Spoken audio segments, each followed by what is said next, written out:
one of the things that really interests me is what Andrew Newberg calls the cognitive imperative. I'll come back to Newberg in a bit because I know he's a slightly contested source in some ways. But he talks about this thing called what he calls the cognitive imperative. I think it's in a number of his books. The Mystical Mind, I think it's in, and Why God Won't Go Away. And what he's referring to is the kind of urge, irresistible urge, that we all have apparently to engage in thought, or to kind of cognitively probe experience in a very active way. And he gives the example of lying in bed at night and hearing a noise somewhere in the house. He says when that happens, he says what doesn't happen at that point is you don't go through this process of kind of booting up your cognitive processes and then deciding whether or not to engage them in an analysis of this particular noise. He says that's not what happens, and I think he's right in this, is that what immediately happens is that, first of all, the arousal systems kick in, but immediately cognitive processes kick in which do certain things to that information. The sound that's come in, that sensory data, if you like, that's come in, is immediately processed in quite complex ways. We immediately put a story to it, there's a burglar in the house, or the dog's knocked something over, or the kids fall out of bed, or something like that, or if you're half asleep and you're in this hypnagogic image state, maybe it's something slightly more surreal that's happening there. I don't know, your hands have turned into pieces of wood and one of them is banging against the wall, I don't know, whatever.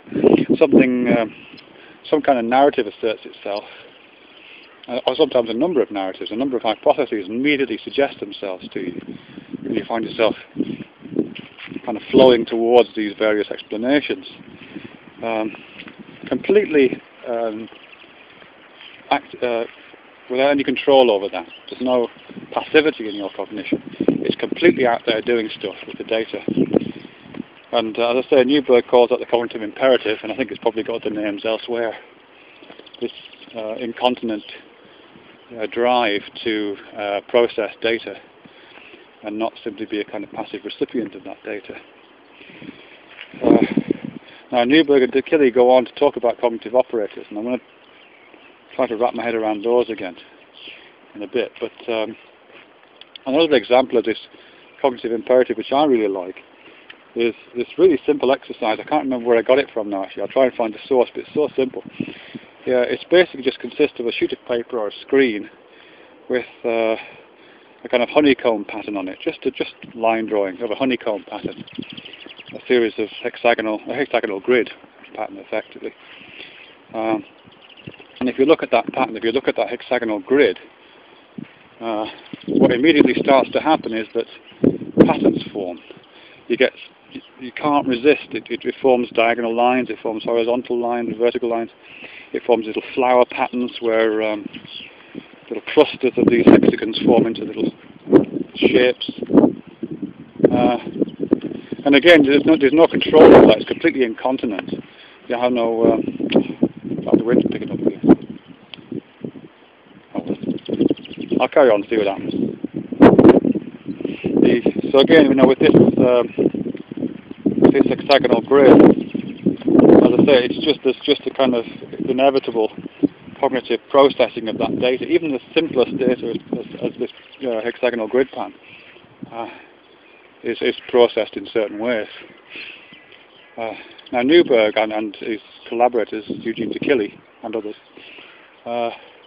they talk about what that processing is, and they try to identify specific processing mechanisms, what they call cognitive operators, which is a contested term because it doesn't intersect well with other forms of cognitive analysis. It doesn't intersect well with ideas to do with cognitive modules.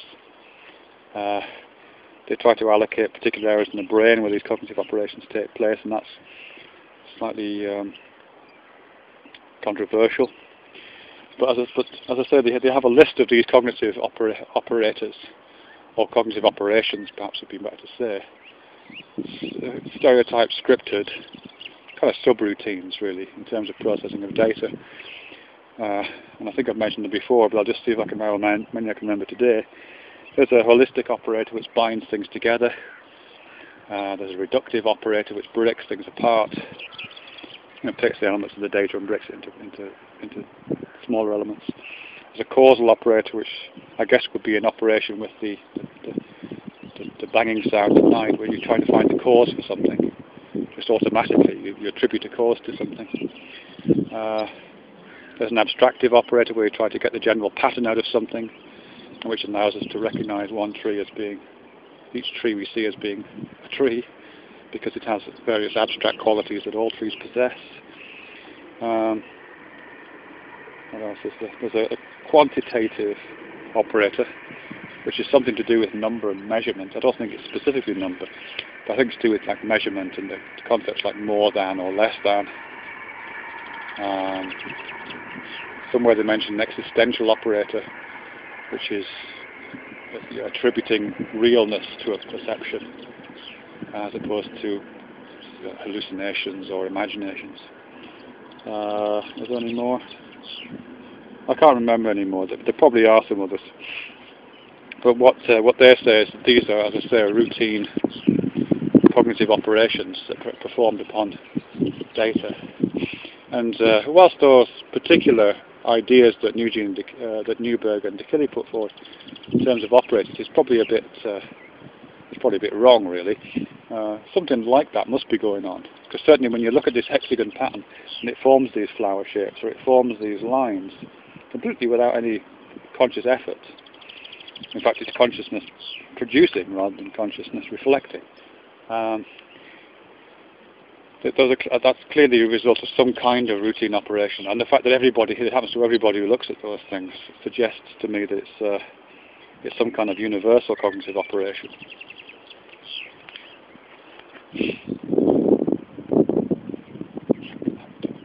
I think my dog must be doing that as well. He's probably not conscious that he's doing it, but given that they live in this kind of weird world that we all live in and seem to have access to this data, I guess they're processing it in some similar ways. I'm guessing they process olfactory data very differently.